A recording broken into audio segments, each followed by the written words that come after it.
Awit 125, 1-4. Ang mga nagtitiwala sa Panginoon ay gaya ng bundok ng Sion, na hindi makikilos kundi nananatili sa buong panahon. Kung paanong ang mga bundok ay nakapalibot sa Jerusalem, gayon ang Panginoon ay nakapalibot sa kanyang bayan mula sa panahong ito at magpakailanman.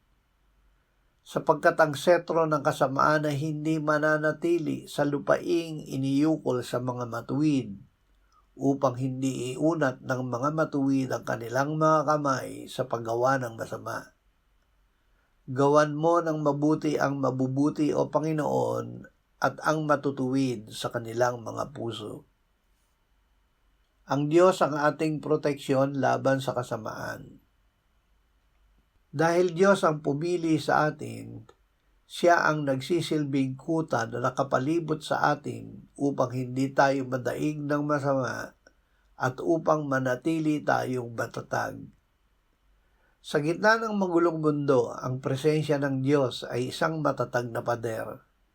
Hindi siya natutulog at hindi siya umaalis sa ating piling.